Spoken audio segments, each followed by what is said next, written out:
We're recording. I don't look nice, eh? You don't look nice. Hang on. Let me. How about? Is that better? You happy with that one?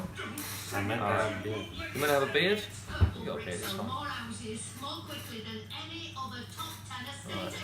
Just try like leave all of this on the top because I'm still trying to grow this out, and then just one on the sides, one back and side. Then what I'll do is.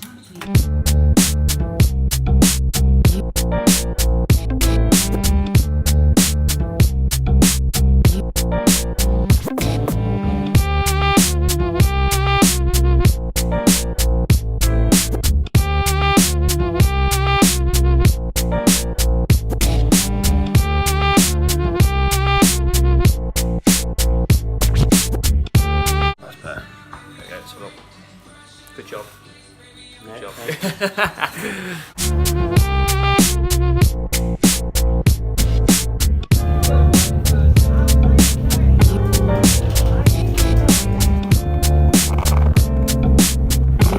Oh, straight over a drain. Whoops.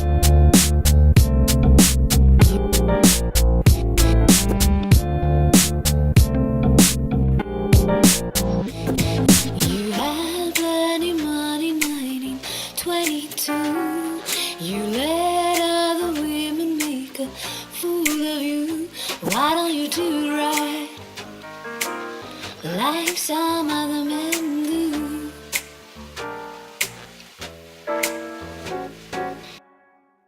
You're sitting here.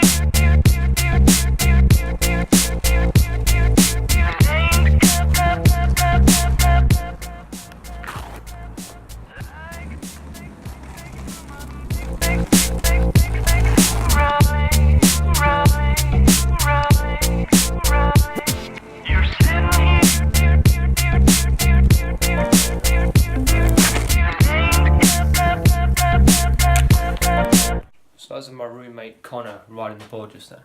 I just want to point to it as I walked in. This is his TV. Okay, it's enormous. It's probably about 40 inches, I reckon. And then I sold my TV when I moved house. I got rid of everything.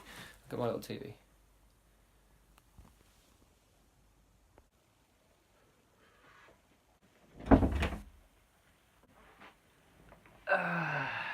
There we go. What a day. Jeez.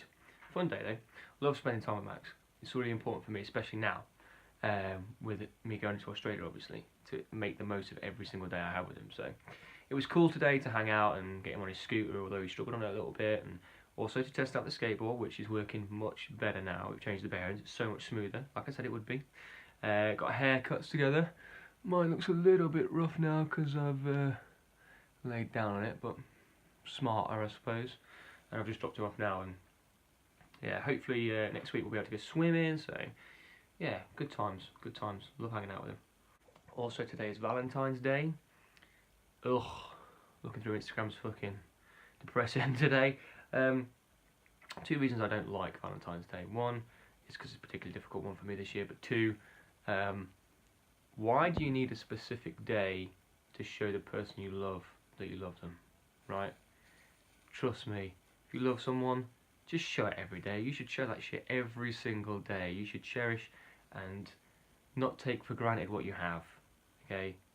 Don't need Valentine's Day. Do it every single fucking day, alright? Valentine's Day's a nice day, but rant over. Anyway, what I want to do in this vlog is explain why I'm going to Australia, because I get asked that question a lot. Why am I going to Australia? Why Australia in particular? Well, as I've mentioned before, I spent 5 years in the Air Force. At the age of 21 I joined, and I've always had a passion for travel. When we were kids, we were so lucky. My parents were really good, and we used to go away every single year, whether that was to Italy, to France, to Germany, anywhere. We would go away to the Alps usually, and we were not a family that would go and sit on the beach or sit at the poolside. We maybe do that for 1 or 2 days. We like to go out and explore and do some adventuring, and we saw so many great things when we were kids on holiday, and that really grew in me a passion for travel and going to see the world. So when I joined the Air Force at 21, I grabbed every single opportunity I could to go travelling around the world.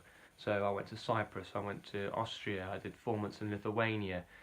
Any opportunity I could to get away, I was on it. Okay, even places like Jersey for a couple of weeks when I was on the Red Arrows.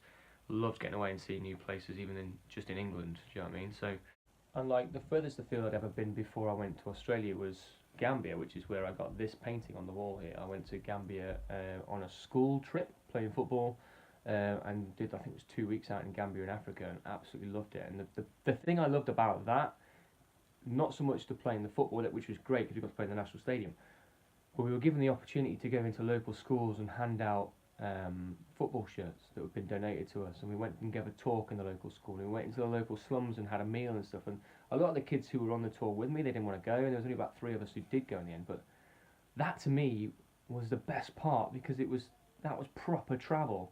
You know, I grew up watching things like Michael Palin on the TV when he used to go do his trips around the world in 80 days and stuff. And whenever you see an Attenborough documentary when he's doing stuff on animals and you see different parts of the world, that's the stuff that really interests me, and I want to be able to do that. And that's part of doing this vlog as well. Is obviously I'm not going to do something like Michael Palin on that scale, but to be able to travel and show you guys some of the world, and hopefully inspire you to go travelling, and hopefully inspire Max to go travelling, that's huge for me. And then when I left the Air Force, I didn't go anywhere for 2 years. Probably now, I've not been abroad since obviously November when I went to Australia. That was the first time I'd been abroad since 2014, so that's only 4 years, over 4 years, where I hadn't been abroad. And it killed me, you know, just to be in the same country all the time and not go away. 4 years in this country, I was desperate to go away. So luckily last year, I went to visit my friend in Australia, she's out there at the minute travelling the world. It's her really that gave me the kick up the arse to do it. Seeing her go out there and do it, and hearing the stories of her enjoying herself, and knowing that the only thing holding me back is me from doing that and having those experiences when I'm sat here in Skegness, not really going anywhere. It was that really opened my eyes to the fact that, what am I doing? Because I've always had an excuse not to. I've always had an excuse to either I've not got the time, I've not got the money, Max is here so I can't do anything because of Max, I've got nobody to go with. You know, I've always had an excuse not to do it.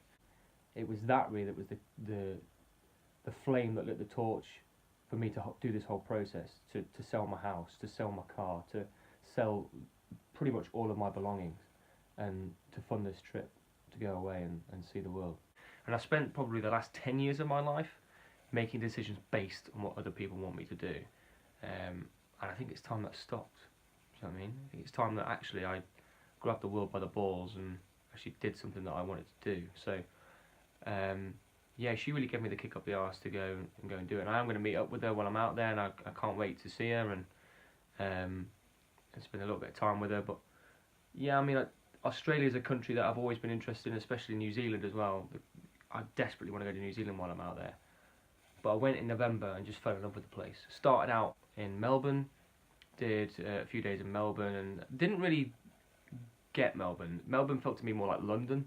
I'm not a massive fan of London. London's too busy, it's too business-like, it's too hectic. Didn't really fall in love with with Melbourne, sorry.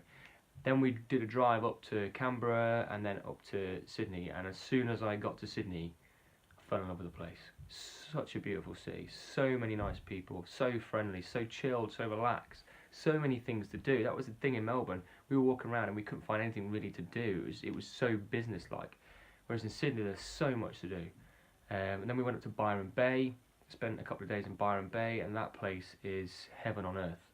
Like, so chilled out, so relaxed. I could easily live in Byron Bay. I would definitely want to spend some time there when I go again. And there's other places that I want to see when I'm out there. I want to go up to Brisbane and up to Cairns, see the Gold Coast, dive on the Barrier Reef. And I do want to go back to Melbourne because I want to finish in Melbourne in March. Because the Grand Prix is there in March, so I desperately want to try and get there for the Grand Prix and either go there as a spectator or go there to work. My brother should be there because my brother, and I'll link his Instagram down below because he works for one of the Formula 1 teams. He works for Haas F1, so he should be there in March. It'd be cool to hook up with him at the end of my year out there. And then my mum asked me today, what do I do when I finish? Well, I've not really got any solid plans at the minute. Like I said, I want to go see New Zealand. I don't want to come straight back. I don't want to just get on the plane and just fly straight back. There's Fiji out there I want to see. I'd like to either come back through Asia or go across the Americas and go back that way. Do you know what I mean? So it all depends on how successful the trip is. I've made so many plans throughout my life. I've gone planning and say, we're going to do this on this day, we're going to do this, and it never really works out. So I'm just going to go with the flow on this one. I know I need to get a job when I'm out there. I know there's stuff I need to do, but as long as I can save enough money to go and do those things, it doesn't matter when I do them, as long as I do them. The only solid plan I've got is to get back to Melbourne for March to do the Grand Prix. That's the only one thing that I definitely want to do. Everything else can just come and go, do you know what I mean? So it's an opportunity for me to spread my wings a little bit, stand on my own 2 feet, and not have decisions made for me, or not make decisions based on other people. And yeah, Max is a huge thing that I need to be aware of, and obviously I'll keep in contact with him as much as possible, but I cannot use him as an excuse anymore not to do something. I'm very lucky that he has a great mum. He's got a very strong bond with his sister, but if I don't do this for me now, then I'll end up, 1, regretting it, but 2, I'll resent all the people around me who stopped me from doing it. So yeah, that's why I'm going to Australia. The main reason I'm going to Australia because it's a bloody beautiful country.